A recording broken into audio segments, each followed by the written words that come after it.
We believe that only a challenging reality provides a rewarding existence. Only a challenged intelligence will adapt and grow.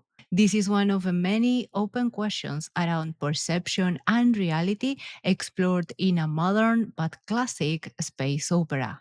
Three Immortals by Bert-Oliver Boehmer. Let's get this book undone.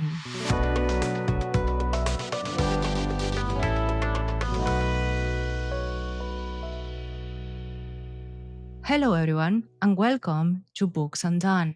I'm your host, Livia J. Elliot, and today we are resuming the Author Spotlight series. Let me introduce you to my guest, indie author Bert-Oliver Boehmer. Thank you so much for coming to my podcast. Hello, Livia. Thank you for having me today. Very much appreciated. Very excited to be here. Yeah, will you introduce yourself to the listeners? Absolutely. I'm Bert-Oliver Boehmer. I'm the author of the Galacticide series of distant science fiction novels. They are epic space operas with a healthy dose of military sci-fi. It was actually very, very military. I love that. But before we get started, let me tackle the usual disclaimers. Three Immortals is a standalone book in the Galacticide universe, and so we will focus our conversation on this specific country. Although there may be some spoiler light for this book, we will still clear of the others. Second, remember that what you will hear is our subjective opinion on these topics. You may disagree, and that's okay. Now, there are so many things we could discuss about this book in particular, but something that I really want to dive into first is the first contact, which is actually like second contact, according to a book lore, that happens in this book. There are two alien species, the Trust and the Isonomy, which are also known as those staying behind. And something that I particularly loved is how non-human they are. A lot of science fiction and fantasy end up having races that are somewhat human in custom or in appearance, in traditions, but in here they are markedly different, and not only in appearance, like the whole cultures, the whole perception of the universe is also different. So to get us started, will you share some of the details of each species and what inspired you? Oh, absolutely. I like my aliens as alien as possible. I believe that in sci fi, especially sci fi pop culture, our impression of what aliens look like or can look like has been mostly derived from TV shows and movies, starting with classic shows from 50s, 60s, 70s. And they, of course, had a limitation in terms of budget and what was possible. How alien could the aliens really look like? Well, they would always end up having two legs and two arms and look very humanoid. And at least Star Trek in the later shows made an attempt to explain this away in shows. So I very much appreciated that. But I believe in literature, you have this wide open playing field, how aliens can look like and how they can be structured from what is their appearance, how does the body function, how do they communicate, how do they live their daily lives, what's their culture like. You can add so many different nuances, you can pour in so many different ideas that I think it's a waste to just end up with a humanoid. So my aliens are very much that. They're extremely alien. Yeah, and to some extent, they also have conflicts about how they understand each other because of how different each of the races is from each other. So the first contact in the book, as you mentioned, or the first contact I should say the protagonist has with them, because they've been discovered before and then this has been forgotten in history. But we travel mostly with the protagonist, and when he meets them for the first time, there's no universal translator. So just establishing a baseline of conversation is a major undertaking. It's tackled with high tech, but even these advanced civilizations, it takes them a while to come to an understanding or common ground. One example would be when my protagonist asks the alien he meets about certain time frames, and that he's talking about, oh, this was very recent and other things were a long time ago, and the alien responds in a nonsensical way until the character realizes maybe these guys live a really long time, and maybe for them a short time is a completely different time scale. And then he finds out that the guy who is talking to is older than the human species as an individual. When he was born, the humans were not around yet. And then it dawns on him, oh, when he says a short time, this could be thousands of years. I actually loved those quote unquote misunderstandings because the first time Rar says it's just a short time and he waves it off, then we realize that Kel, that's the main character, that he's been, I don't know, I think it was almost like 6 months roughly for the impression he has. And at the end of the book, what I found pretty interesting was a change in him. Like whenever the others will say, it's a short time, he was already, okay, I need to be thinking about 10 years 100 years rather so his own perception changed to adjust to the trust in particular. And I also liked that whole scene in which we have Rar and Kel sending Miru, which is from those staying behind, to negotiate. And he comes back in 8 ticks and then he says, like, that's the longest we took to negotiate. And then again, it was Rar was expecting that something so important will take so much time because his civilization is long lived, but the other civilization is also long lived, but it's an AI. So everything happens very quickly to them. Yeah, the Miro is one of the representatives for the isonomy, the machine civilization in the book. You're absolutely right. They're as long lived, with proper maintenance of their core bodies, like the trust, the silicates, but their perception of time, of course, is completely different. And I know the scene you liked, it's they negotiate something internally and it just takes them a few fractions of a second. For them, it was a really long meeting. And when they meet with the entire civilization. So all cores get linked together at the same time. They are sort of a true collective democracy. There are no leaders. There is no hierarchy. All the cores meet, they discuss whatever needs to be discussed, and then they decide very efficiently. It's also like if they decide it, they will do it. There is no black and white in their decisions, or at least that's how Miro presents it. Like if that link, as he calls it, makes a decision, that's it, it's final. And that was something the other two species, so the humans and the trust, they couldn't understand how or why there wouldn't be any disagreements afterwards. They stick to their decision, absolutely, which, of course, for human politics is unthinkable. Of course, the humans are also a big faction in the book. Ultimately, as a science fiction author, you always have to tie in the human experience, right? Because that's how we can relate to things. I believe it's important to show really exotic ideas, concepts, material, cultures, but you cannot completely cut out the relatability. And of course, a human protagonist will help with that. The human politics in the book, of course, are a lot messier, a lot more complex. So for them, this concept of, yeah, we all decide, we all agree, and then we all do it is truly alien. Yeah, it's something that we humans aren't capable of. We go more for the individualism rather than that collective approach. What I really liked of the isonomies was that even if they had this link and this collective way of deciding, they were also individuals. Like they also had individual thoughts. Yeah, the machine civilization, of course, is always tricky. Either you construct them from the get-go as individuals, they're not well connected, they're not a hive mind, they don't have the equivalent of what I call the link. If you think about the landscape of different androids in big franchises like Star Wars, they all differ a lot. They range from really sophisticated machines to basically power station with two legs and everything in between. It is tricky to not have the other extreme, right? Where they're all like uniform drones and kind of boring this way. I wanted to have the uniformity so they all look the same, they all have the same specifications from the build up, but their personality, the quantum computer, the matrix that basically construes their personality, is different from core to core, and they still have different likes and wants and aspirations, and they do have different talents. Like Miro, the core that we meet, well, the most, and get to know the most in the novel, he's a shipbuilder. So why did he pick shipbuilding over something else? Well, it's something where he feels like he can contribute to his society the most, and he has a talent for it. Even if they had this way of organizing themselves always to help society and to contribute, they also had quote unquote factions, especially with the ones that actually chose to follow the prior invaders, the ones that caused the Galacticide. Those staying behind, which is the other name for the isonomy or how they call themselves, they chose that name, those staying behind, because they don't see themselves as part of the other faction.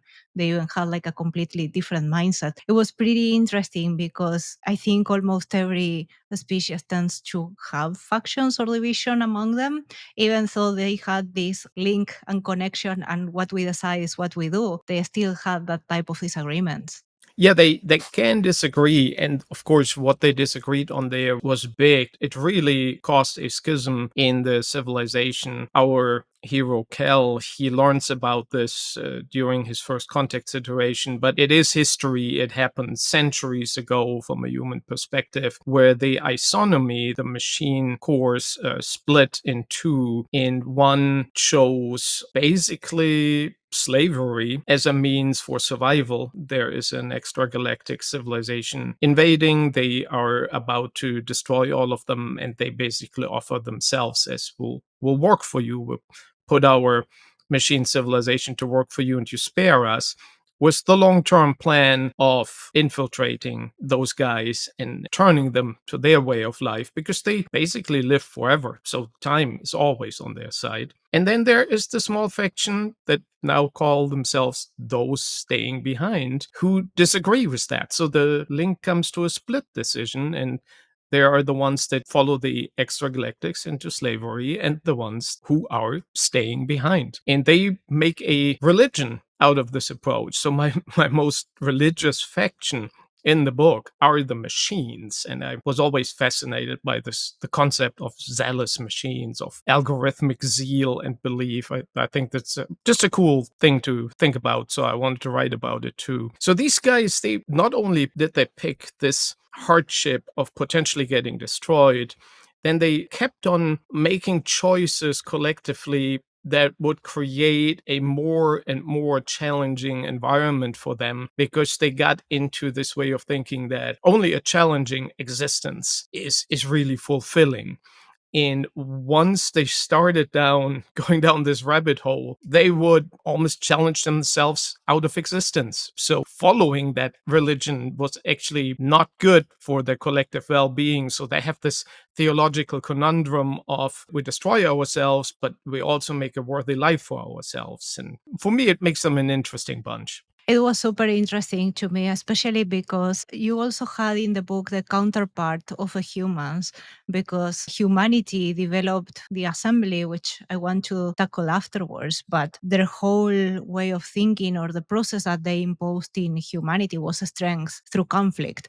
And so they allowed wars to happen between different, in this case, multi solar system nations, simply because those wars would lead them to have stronger neighbors in this case, and then be able to fight the invaders in the hypothetical case it returned. It was a different version of that, what the isonomy had, and even Kel, when he finds out, he also has a thought about how similar it was, even though both species in this case, they hadn't really met until that point. That's right. The humans have a similar approach. They're not quite as religious about it, but it is their guiding principle is precisely what you mentioned. They call it strength through conflict. That is the creed, which originates from this traumatizing event. The extragalactics, as you said, they did not only hunt down and destroy the machine, they also went after the trash, they went after the humans, they went after other technological races, which are not longer known. They have destroyed most of them. The three that are the main factions in the book are actually the survivors of this terrible onslaught. The humans believe that only maybe as few as 10,000 had survived this event, which they call the Galacticide. They have lost all connection to the previous history. Everything that happened before the Galacticide is now sort of mythological. The survivors are revered. This surviving humanity came back from those ashes, and the humans sort of collectively swore themselves, this will never happen to us again. The next time someone shows up in this galaxy, we will be prepared. We will be a warrior race. We will not be pacifists. We will not be taken by surprise anymore. And that also leads to very interesting dynamics, because when Kelcha's nation is facing the Aludash, and he actually proposes peace, not to keep destroying the Aludash and the army that was in theory presented as the most powerful, the assembly still goes like, nah, you have to keep fighting. They still had their political reasons inside, like there was a whole plan, because this nation in particular held, I think it was 80 out of 300 something seats in the assembly, so they were the most represented. But at the same time, they kept pushing the idea of a strength through conflict. They will see the peace treaty in that case as something that wasn't worth achieving. Yeah, they didn't value the peace offer that Cal, who ended up being the sole representative of his relatively small nation in this assembly, which is it's not a full representation of the human settled galaxy. There are certain requirements you have to fulfill to get into the assembly, and part of the book is about how Cal actually manages to get in there and the strings he needs to pull and all that. And although he is a decent politician, a very good tactician, he's no match for galactic politics. When he meets the human power brokers, who some of them have served for centuries in this assembly, he's just completely out of his league. So yeah, they wouldn't want to have any peace. They want to see the creed to be fulfilled. Of course, they have their own motives for that, which are not all benign. There was something else that I wanted to ask you around this idea of strength through conflict and what the isonomy believe of the challenging reality. When I read it, and I read a lot of philosophy, it reminded me quite a bit of Stoicism, in particular when Seneca says struggling against adversity reveals a person's character and virtues. And it struck me to something similar to what Miru says, that it's the only path to keep evolving. What was your inspiration for that idea of growth through conflict and the challenging reality? Was there any philosophical take there, or something else that you wanted to explore? So, whenever I hear the expression, oh, what does not kill us makes us stronger, I always wonder, is that so? A challenge can certainly grow us. I do not disagree with that. But there are levels of hardships that can actually destroy people. They can be destroyed physically, they can be maimed, they can be destroyed mentally, they can be broken, never to be the same again. So, there is no guaranteed benefit from its death or betterment as a formula. Ultimately, we talked a lot about what happens in the book, but when the question is, what is the book about? That's what you're just hitting right now. And this is dealing with adversity. I was interested in what does not kill us makes us stronger. Is it true? And if so, how far can you go before it turns into the opposite and becomes counterproductive? I believe that any guidance or any mantra you have, when you crank it up to 11 and you find out, like in this case, the isonomy, who do this so systematically that they basically challenge themselves out of existence. If that's the case with your mantra, then you have to ask yourself, is the mantra any good? Is this really a guiding principle for an entire civilization?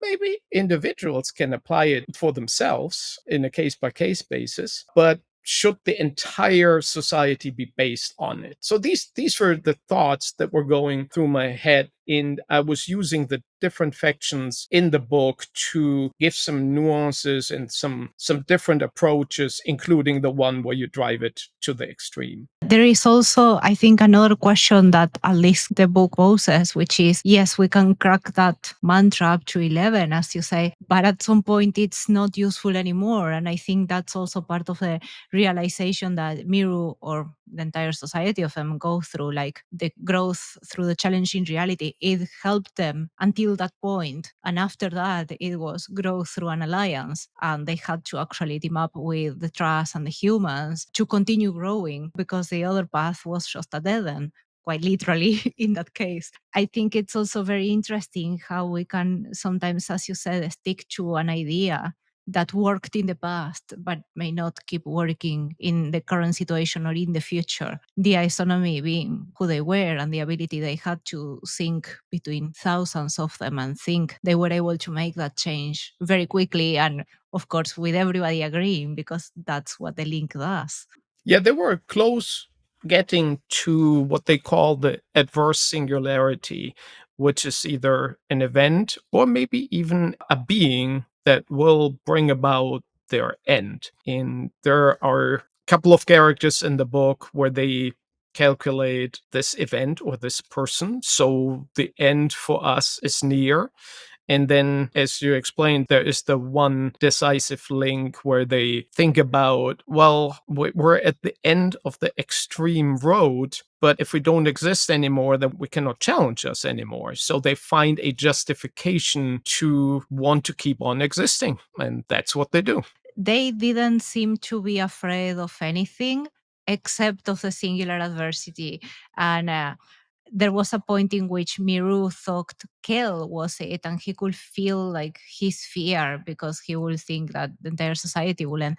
Now, when I was reading, I was thinking that basically they created the singular adversity by chasing the challenging reality, that it was just the extended, very lengthy consequence of their actions after thousands of years. When Cal first realizes that the machine can feel fear, I think that's a key moment for him, where he has this breakthrough in his attempt to establish first contact with them. And I think this is when Miro really gets his attention, when he first realizes that, yes, you're right, they're in general a fearless faction, but the adverse singularity, it's the end of their existence, and they do actively fear it. Now, they attribute it first to Kel, because Kel is fighting on the side of an antagonistic faction to them, and then he's about to bring peace, which is a surprise turn of event for them, so they don't really know how to handle this, and they're confused by their prediction being wrong, which doesn't happen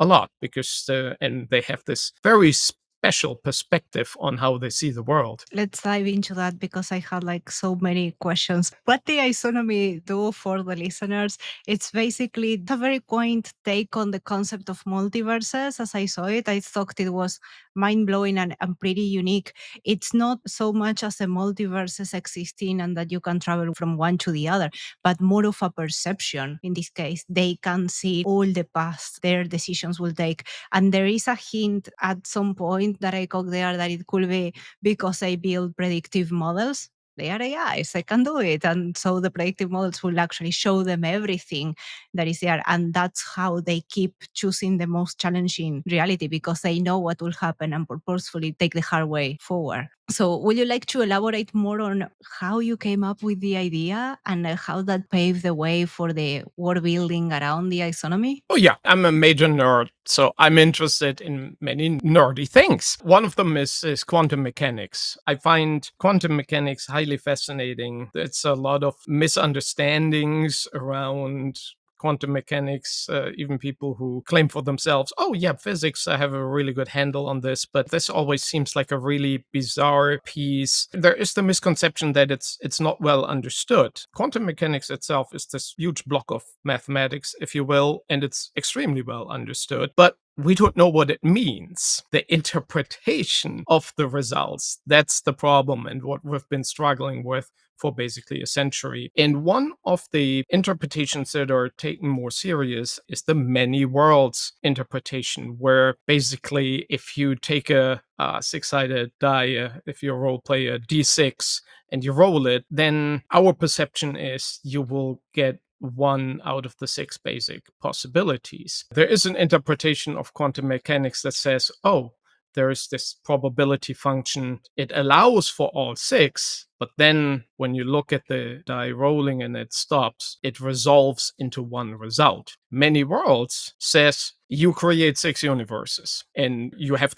you have one universe where you have the two, and so on. You have six universes all the way up to six, and you might have a seventh universe where the die rolls off the table and it rolls into an air vent and it gets lost and you can't see it anymore. You might have the freak universe where the die stands on one edge. And the isonomy, they can tap into all these realities. So unlike us humans who will only experience one of these possibilities, they experience all of them. They see all of them. They see all the ways how the role ends. They see all the French universes. So they cannot really see the future. But if you see all these things and you see the six comes a lot more often than all the other numbers, you can assume, the die is actually imperfect. Maybe it was designed to roll a six more often than anything else.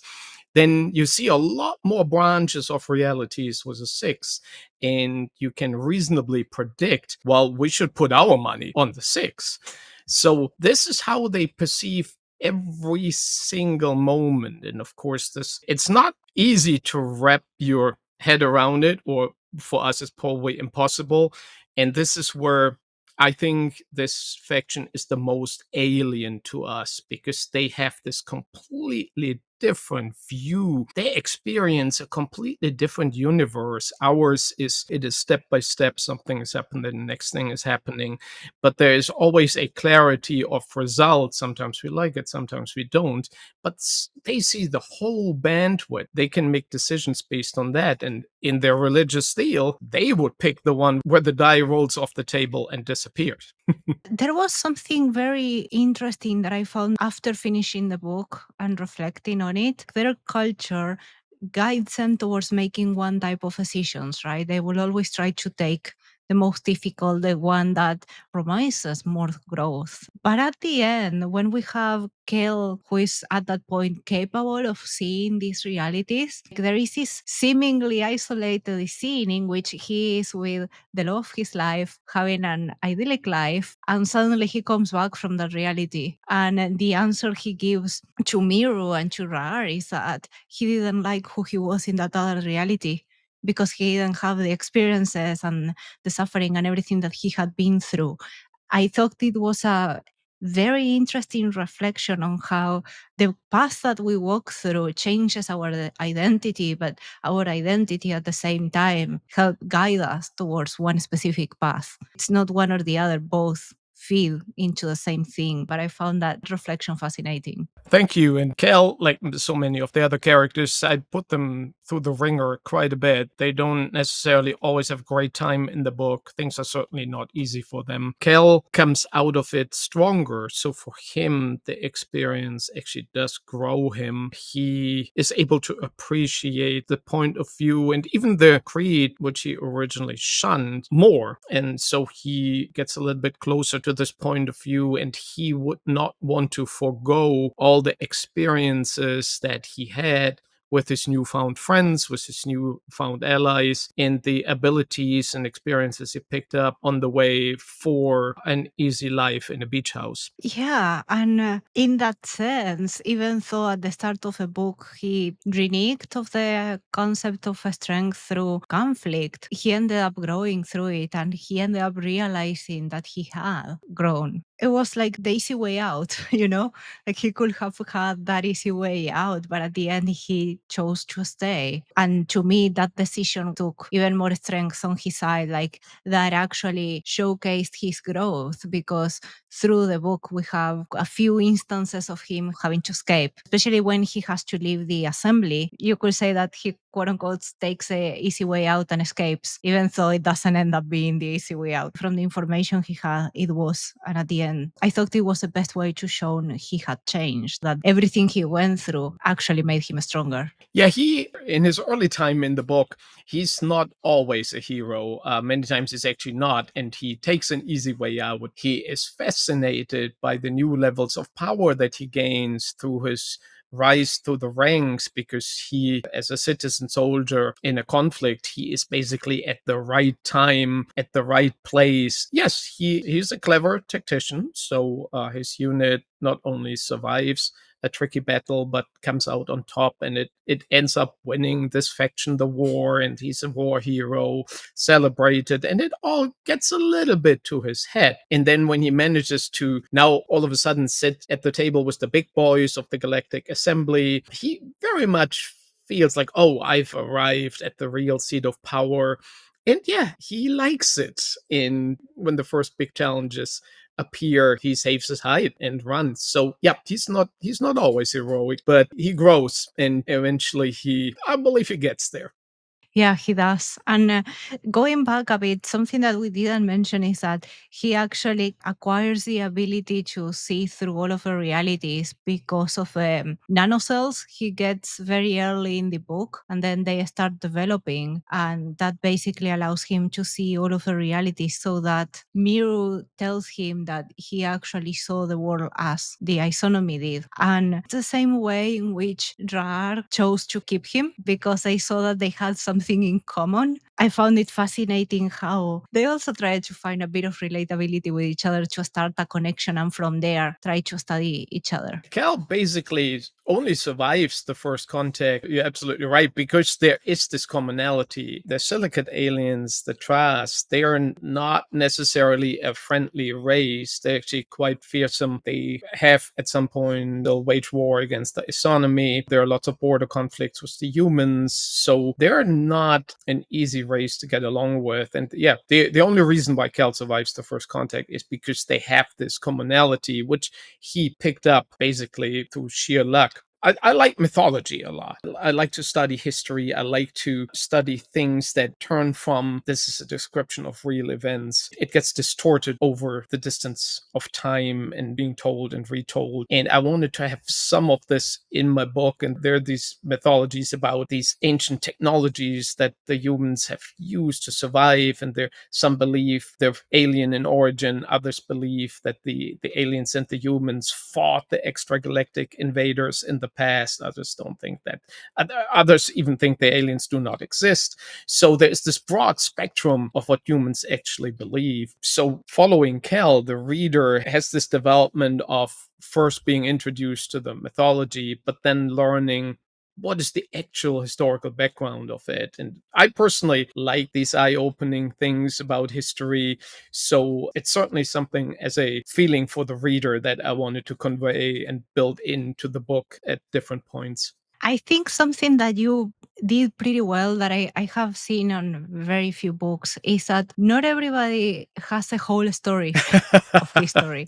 Like, because there were 2 points that I actually really liked, and it's how the trust and the isonomy started the war. And each of them like knew a bit of the beginning of that war and the reasons, but the trust had all of these other reasons to go back and pick the people that were on hibernation that the isonomy didn't know, and they just thought that they were being invaded. Basically, the whole war between them happened because they only had part of the story. If they knew, it would have gone very differently. Same with the humans and the trust, and they all had bits of history that wasn't truly recovered. And I thought that was also pretty natural. It's impossible for everybody to know everything as it happened. History is nuanced by default. There are a lot of things that we don't know and things that are just guesses based on the evidence that we find. You probably had like the whole idea in your mind, but how did you puzzle that into the histories of every species?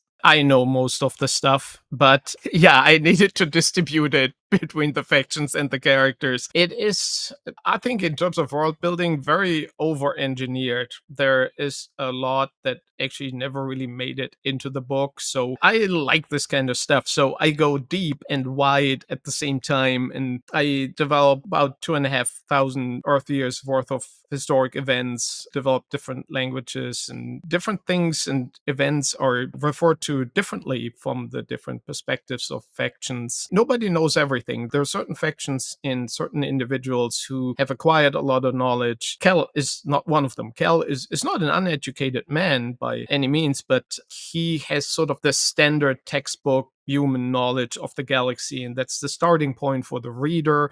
The reader hopefully is caught up with that fairly quickly, and then things start to fall apart mostly for Kel. So most of the things he believed all his life are not true. They're either misconceptions, outright lies, usually to conceal a really inconvenient truth. But nobody has the full picture. Basically, it takes it all the way to the final chapters of the third book in the trilogy to really understand what is going on for the major arcs. And I already had the other two on my TBR, and now I need to read them quicker. But there was something else that I found pretty interesting is that you also touched very indirectly in how facts can be distorted into beliefs or sometimes religious beliefs by the pass of time, basically. And that's what we have with the Aludash. They believe that there is this whole somewhat mystic power that will give them some control, and they call it the human AI interface. And as the book goes, we find out that that is actually technology that the isonomy developed alongside the humans before the Galacticide or during it. And that's basically 1200 orbits before the current time. So basically, humanity lost all evidence of that.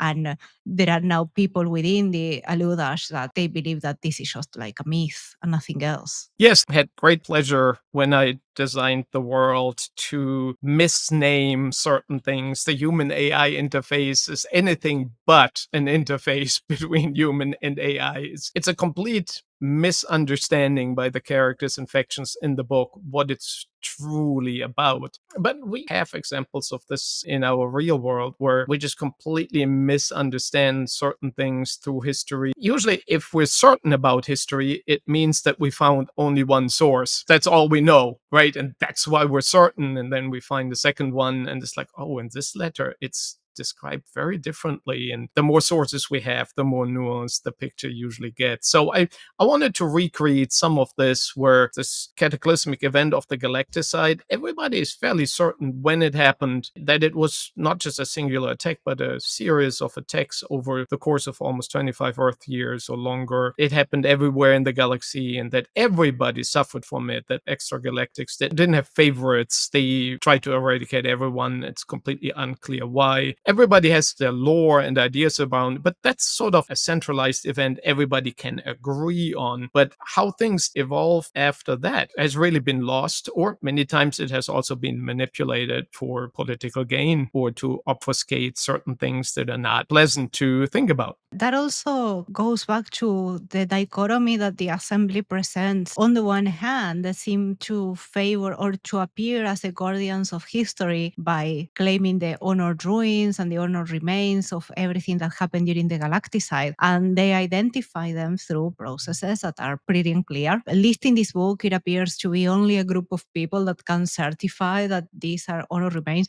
And then everything gets closed and nobody studies them. And on the other hand, we also have, for example, the quote unquote immortality ritual that every assembly member goes, which is shrouded in mystery. And there is all of this chanting and things like that that happen that have nothing to do with the science and everything underneath it. The assembly keeps presenting itself as being these history guardians that actually want to preserve what happened and what little they know about the society before the Galacticide, while at the same time purposefully obscuring it simply to control every human in the galaxy. Well, I mean, is it critique of term limits in certain institutions? Well, maybe. Might well be the case where people stay in power for too long. We have this in our own universe. Well, it's actually the same universe. So this is not a galaxy a long time ago, far, far away. This is our Milky Way. It has a different name. But most of the locations I picked that are described, like the galactic structures, they actually do exist in our Milky Way. So this is our distant future we're looking at here, for good or bad. The assembly, yeah, it looks like a representative government, but it comes with the perk for every assembly member that they are made immortal. And it's, as you said, designed to look like this. Oh, it's the super rare exceptions, extremely difficult to do, and we can only do it so often, and there are only 317 of them for like trillions of people in the galaxy. It's not a truly representative government. It's just a bunch of immortals who basically cling on to that power, and they know well how to defend it because some of them have been at it for 700 years or more. And there are so many ethical considerations about that. Within the book, it's presented as they don't have to focus on running for the position, they can just focus on taking the decisions. But at the same time, these people have a complete disregard for humanity and the countries and the governments in them. There is a whole scene in which one of the assembly members tells Kel that he will just see different governments move on and it's always the same problems. He sounded like completely detached from the human suffering, like he had been in that protective position for so long that he had completely, in this case, quote unquote, lost the grip with reality. That, of course, is the issue with immortality, right? Everybody with their agendas and their character traits, they might be good, they might be bad. You'll have them around forever. Of course, the immortality, it could be distributed more, but it's an instrument of power. So it's kept in this shrouded secrecy. It was never really designed for this. It was really meant for humanity to have a means to survive, to recreate a galaxy-wide civilization out of 10,000 survivors is not easy. I actually did the math on that with compound interest. If you have 10,000 people and you have today's technology and a general growth rate of 1%, which we currently have, I think we're slightly under it right now. When I wrote the book, we were still at 1.05. So I just took that, and if you run it for 2,400 years with compound interest, you end up actually with 4.3 trillion people. So I was, yeah, this is enough for a spiral arm. I can work with that. So these are just the nerdy things I do on the side when I plan these. Yeah. I also consider that problem that what will happen if they actually spread it throughout. There is another point on the fact of having immortals in the assembly. And to me, that was a lack of change.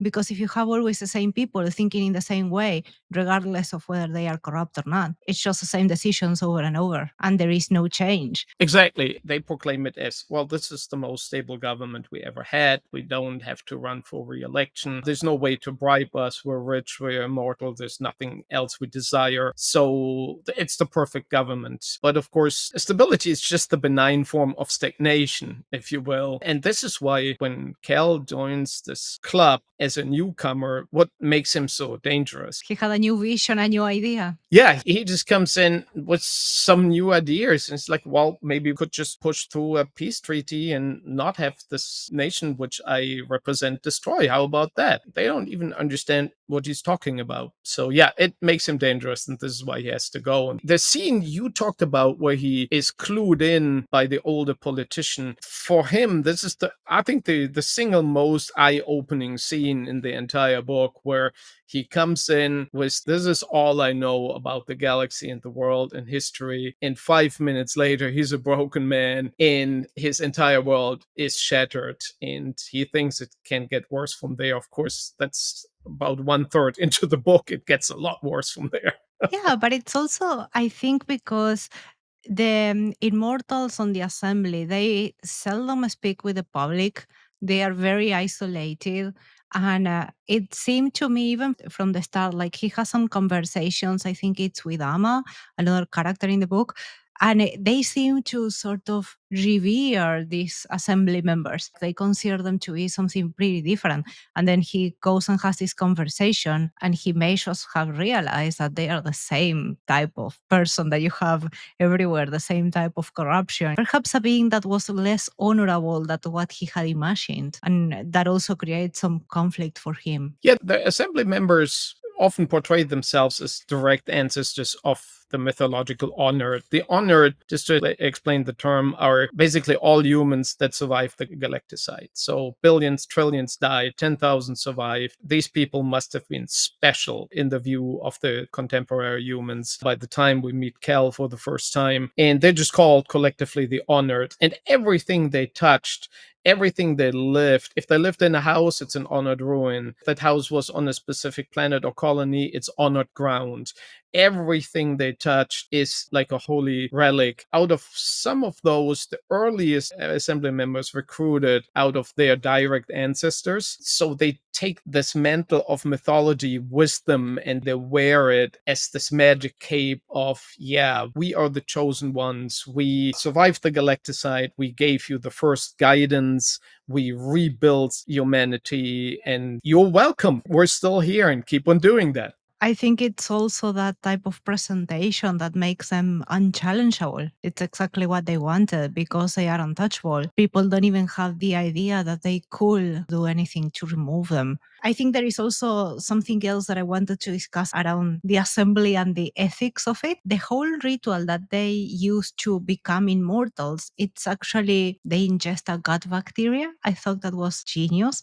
And this gut bacteria is actually symbiotic species. It's the one that gives the trust. So the other race that we were discussing, their consciousness. I'm getting ahead of myself at when Kel realizes what he has and how the process came in. He does have some thoughts around it. Yeah, if you want to talk a bit more about how the army came to be and how they work with the assembly and the trust as well. I do have some background in molecular biology, so these fascinate me a lot. The initial fascination comes from the fact that if you look at a human being, right, and we do have gut bacteria, they're not that well organized like the army in the book, but they serve us well, and they have for all of the existence of the human species. Now, we're comprised of about 30 trillion human cells, but we have 39 trillion non human bacterial cells in us. So, by cell count, these guys actually outnumber us. So, if you look at a human from a bacterial point of view, we're basically a movable vessel for a bacterial colony. That's what we are.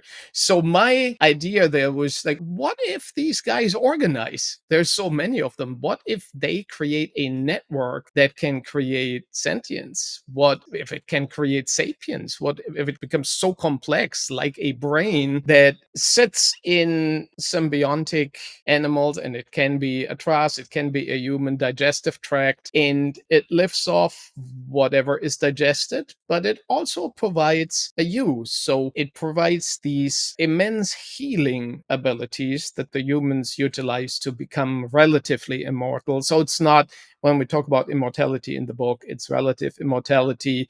If you, pretty much like in the Highlander, if you chop someone's head off, it's not going to regrow. If you break your spine, you'll be fine again the next day. Or if someone shoots you in the liver, it'll regrow within a day or two and you'll be fine and you will not contract any illnesses. And of course, very important, you don't age, right? Relative immortality. So this symbiont provides this huge benefit. So the Urmi have been around for billions of years. They're basically a panspermic parasite. They always look for new life forms. And billions of years, they found the Trass. The Trass developed on asteroids. They were basically rocks based on silicate matrix that can move. There's a lot of lore here that's just tangentially mentioned in the book, but they're basically silicate life forms, right? They're rock monsters, if you will. The symbiont found them and thought, these guys live forever. And if we're in them, they live even longer. This is the perfect life form for us.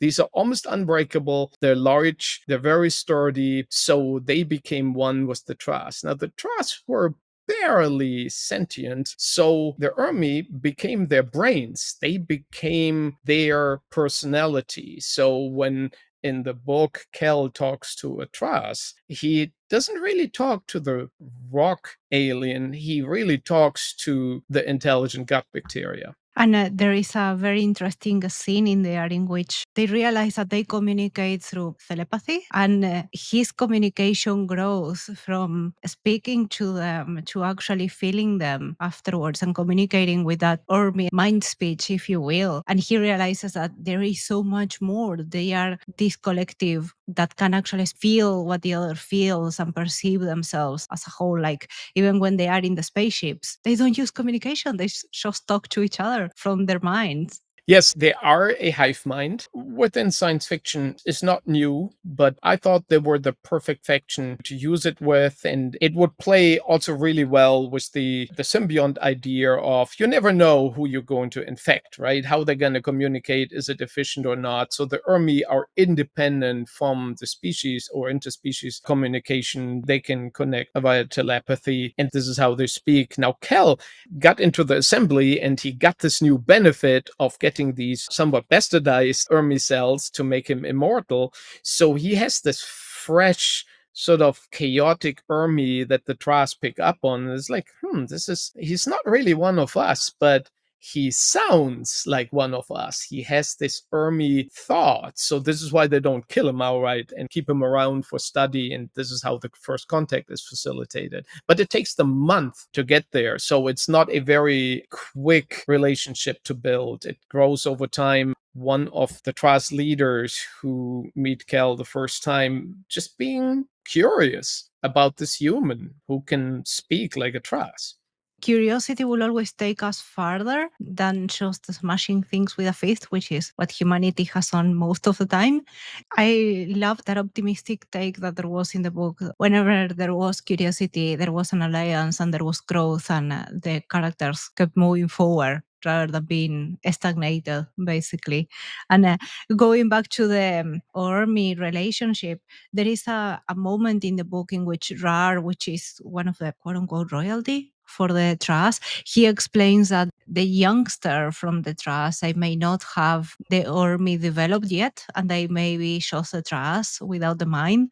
They have to wait this whole period. So it's, as you said, it's like a relationship that has to be built. Not sure if you want to share a bit more about the thoughts behind that. From an adult Tras perspective, Kel must appear like a toddler with these very unstructured thoughts, with the Ermi being extremely disorganized in his. He must look like a 1 or 2 year old.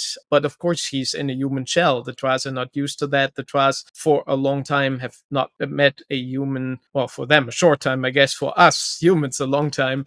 A human immortal. So Kel is the first in a while. Yeah, they very careful around the young, not for the protection of the young, but for the protection of everyone else, because the Tras basically split into two adult-sized Tras. They grow body mass over a really long time. From our perspective, tens of thousands of years. They're an extremely slowly procreating species. When they split, there is the dilemma that the split off army is not mature, and then the rock monster comes through. And so young Tras are a danger to society, and they're kept in underground chambers away from everybody else until they mature, at least to a point where they're not trying to eat the parent. It's fascinating how different species can have different values, because even if they also had all of this process, they didn't have the concept of family, and that actually changed the dynamics. They did have some respect or interest for each other, but it was different as a concept of family that we have in humans. I think it was another of those details that built them as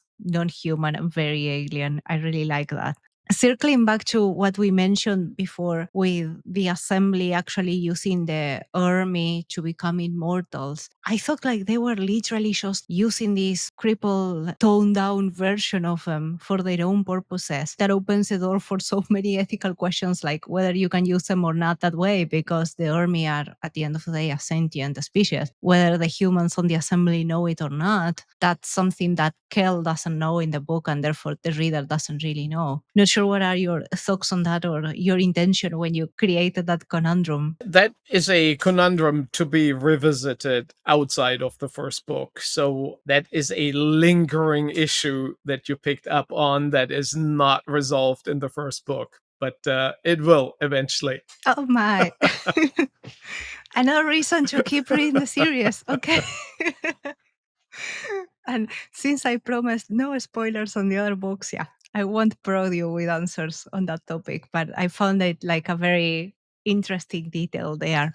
And at the end of the book, we have Kel basically having something of the army and a connection with the trust, and something of the isonomy which is a wrongly named human AI interface. And that is also what strengthened the bond between the three of them. As I said before, sometimes it feels like we need to detect something in common to give the other an opportunity. And I saw that somewhat reflected there. There's always a need for some common ground, right? If there is absolutely zero common ground, then no relationship can happen. So in the book, between Cal, who basically goes from the sort of the standard human who grows up with the fear of the extragalactics, the fear of the alien raiders that allegedly still roam the galaxy, to being really interested in these alien life forms, to see him not just a powerful enemy that you have to survive, but also potential partner or a whole bunch of partners. It's a long path for him. And I think what enables him to do it is one thing you already pointed out yourself: curiosity, the will to move forward, the will to find common ground. For a long time in the book, he fights the Isonomy on the side of the Tras.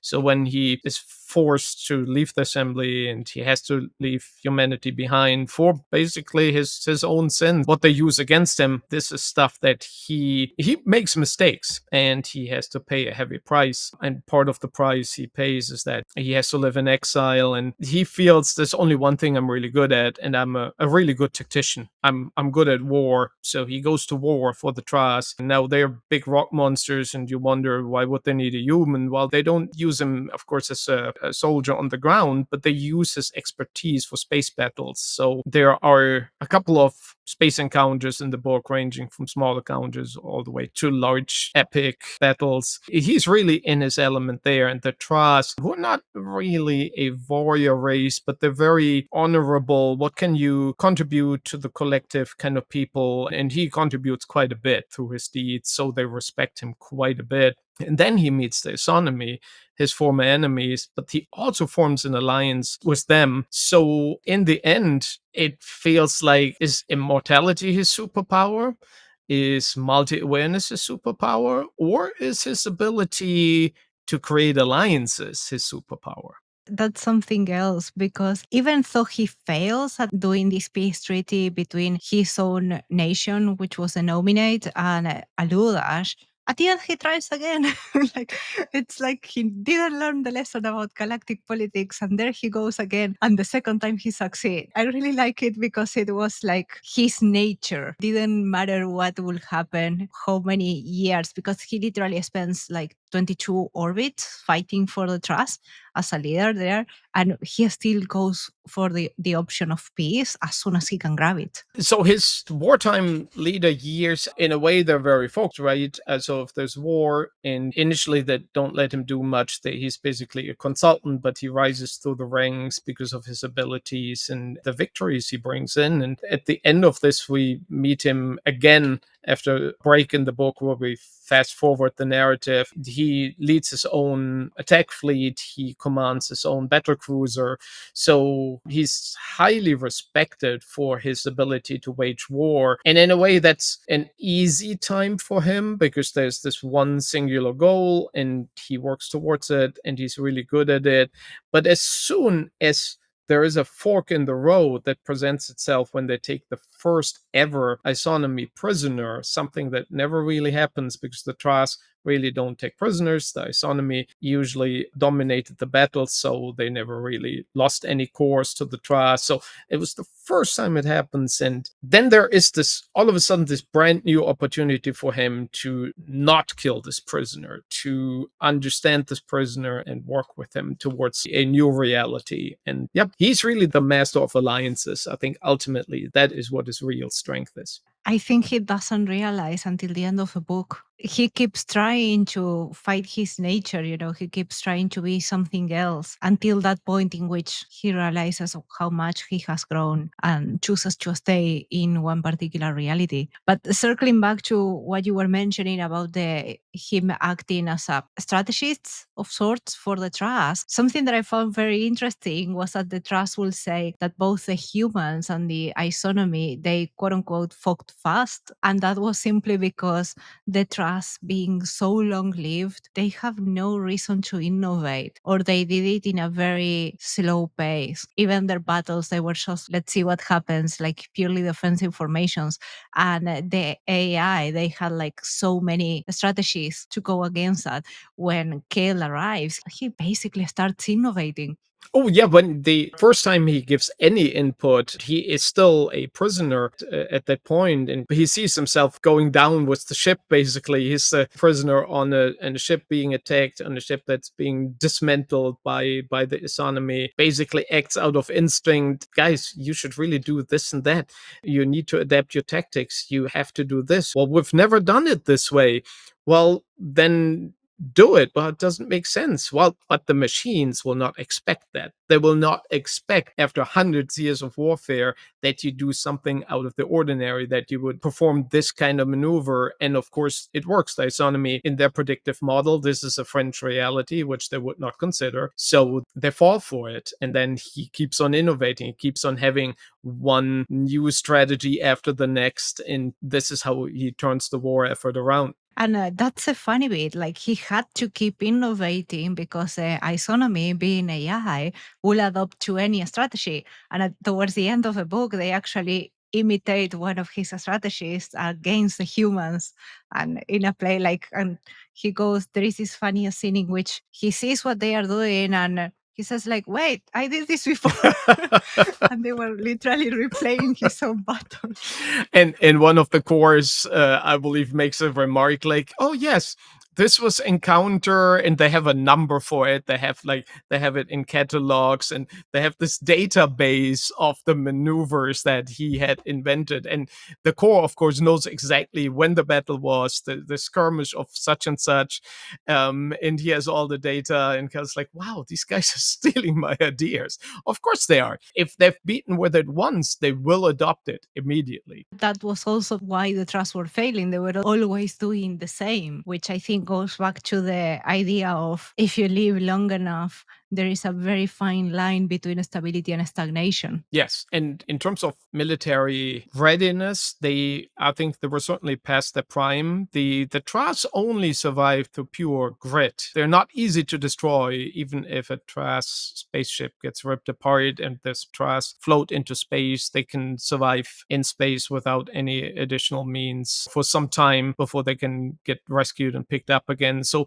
they're not easy people to kill. But of course, they will lose their ships, they will lose infrastructure, they will lose ground. And by the time Cal meets them, their war effort is not going well. At the end, it turns out that the war was just a misunderstanding because, say, the Trust invaded isonomy territory simply because they had Trust there that were hibernating and they just wanted to recover them. And it goes back to everybody only having half of a story about the real history. The moment they negotiate and clear that up, that's it, the war is over. As you said, everybody has just a piece of the puzzle, and I try to keep it this way throughout this book, throughout the first three books, throughout the next batch of books, another trilogy I'm currently writing. Put a lot of effort into what I consider reveal management. I have an outline of ideas, of many crazy ideas. Most do not make it into the book. The ones where I can picture a book scene for, I create a long list of and then go through them, see what scenes could fit together. Some chapters in a book just happen because I have this one idea I really fall in love with, and then I have to create a story around it to justify its existence in the book. The different things that I want to reveal, how someone like Cal, the protagonist, learns about, oh, so this is wrong. Oh,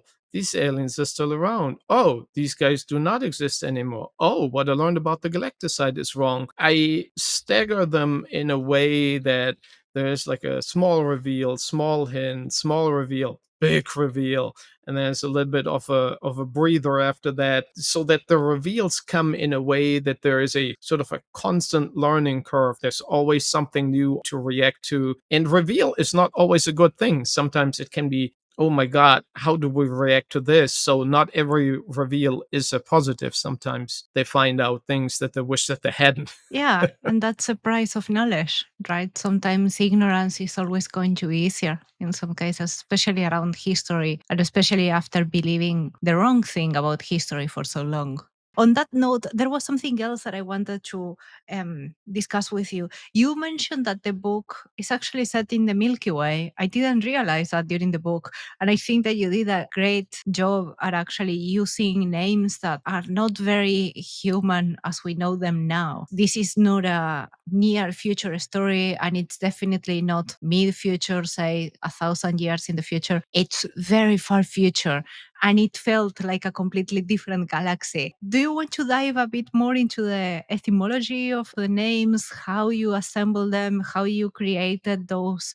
Because it feels like there is some consistency in the names, especially within the different regions. So if you want to walk us a bit more through that. Oh, absolutely. It was a lot of fun to develop the different languages that are used in the book. And when I say languages used in the book, not to worry, the book is written in English. But all the names, locations, factions, as you said, crosswords, very important.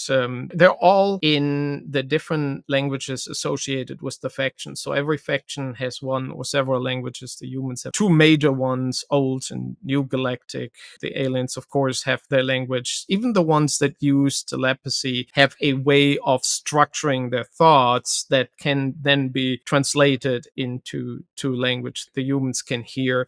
So everybody has their naming conventions. One driving force behind this is the realization, if you take my last name, right? Boehmer with the OE, which used to be a German umlaut, the Ö. Now, for a lot of cultures, producing the German umlaut sounds like the Ö, the Ä, the Ü, it's really hard. People struggle with the last name. And I'm human, and I'm from Earth. So if someone struggles with my name, why wouldn't they struggle with someone who developed a trillion years ago in a different galaxy, right? So the languages have a set of phonemes of things that they can actually pronounce physically. All the names for this culture or for this block of history, like Old Galactic, traditional people give their children Old Galactic names.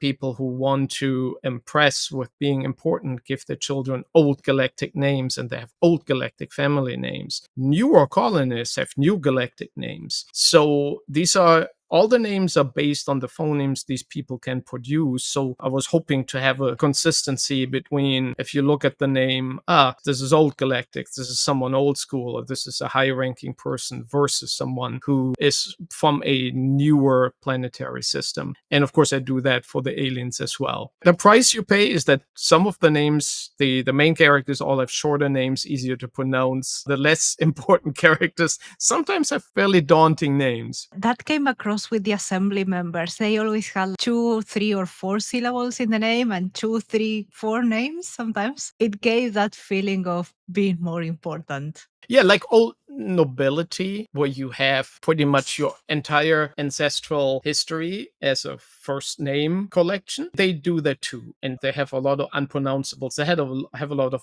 double vowels and double R's, double B's in there, which unnecessarily inflate the length of the name and give them this air of importance. You can almost see him sitting there smiling when people struggle to pronounce the names. And there were also interesting names in the different nations that I thought also referred to the different types of governments. Like we have the ancestrate of Aludash and the nominate, which is the one that Kel belongs to. You probably had a convention for those, but can you walk us through that as well? I try to create names that are sort of English descriptors of what the government could be to give a certain feel, right? So ancestrate sounds like It sounds like a monarchy.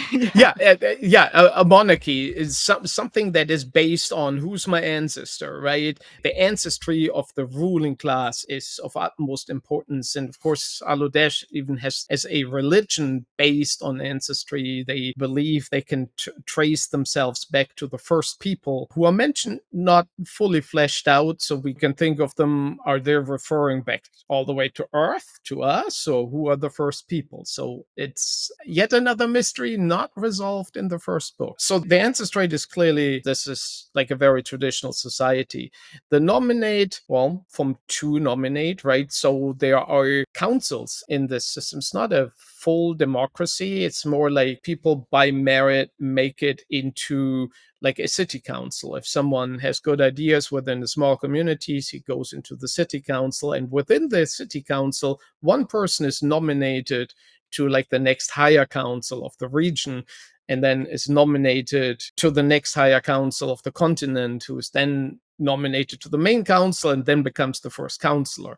So there is this kind of system. And there are others, the electorate, which is pretty much a presidential republic, something we know, or the assembly themselves, which is this quasi federal single chamber parliament for the entire galaxy. Well, for the human settled galaxy, I should say. Certainly. So, is there anything else that you would like to share or to discuss? Often when writers are amongst themselves, they use this iceberg model. There is a lot of world building, right? In you see 5% of the iceberg. That's what actually makes it into the novel. And there's a lot of underlying stuff. Of course, it seems terribly inefficient to do this, but I believe that, or at least I hope, because it is a lot of work, that it shines through, that there are these remarks. I'll just give an example, not out of my own stuff. In the first Star Wars movie, Obi-Wan mentioned the Clone Wars when he first meets Luke. And they talk about his father, and he just mentions, "Oh, we fought in the Clone Wars together." And it's just this throwaway sentence, and I'm certain George Lucas didn't think much of it back in the days. It just sounded cool. The Clone Wars. Oh, what was that? It had spurred on the imagination of fans for so long that eventually it got its own show with many, many seasons. So I think this level of world building is important to make this new place, this new galaxy, or in this case, our galaxy in the distant future. It makes it feel like a lived in place. It makes it feel like, yeah, behind every single person and faction and planet and city is a lot of history. It's not all outspoken, but it is there. And I really believe that as a reader, and of course, I was a science fiction reader much longer than I've been a science fiction writer, it gives you this feeling to be in good hands, that this is really a universe that is worthwhile exploring. Definitely. And sometimes we don't really need to dump everything into the page. Sometimes it's a comment, a curse, a thought that a character has, and that refers to that hidden world building that then gives the impression that there is so much more behind it, that there are myths, that there are history that hasn't been tackled within this book in particular. I agree with you. I think that's what makes the secondary worlds to feel lived in and to feel real. Yeah, a quick anecdote to that. When for the first book I submitted it to my editor, she asked me about, "Oh, do you have a world building document that I can have along with it for reference?" So I sent her this 40,000 word binder of world building, and the first sentence in it says, "The sum of all existence forming the foundational setting for the book is a level 3 techmark classification multiverse." She probably read this, and she never requested any other documents from me after that. So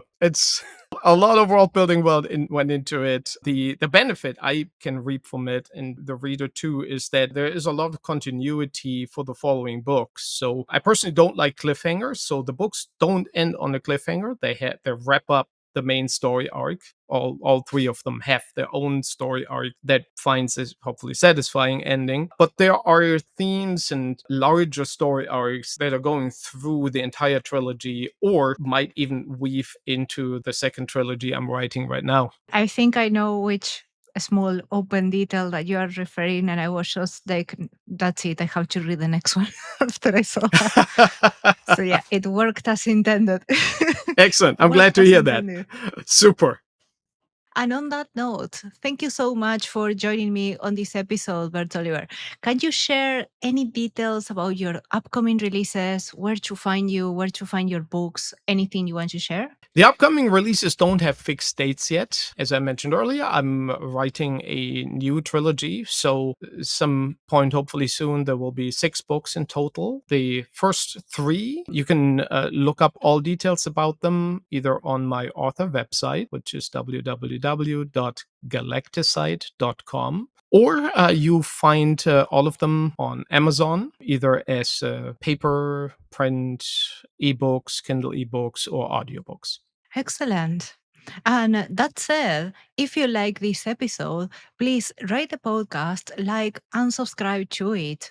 If you want bite sized deep dives, prose analysis, and updates on my own writing, please subscribe to my newsletter at liviajelliot.com.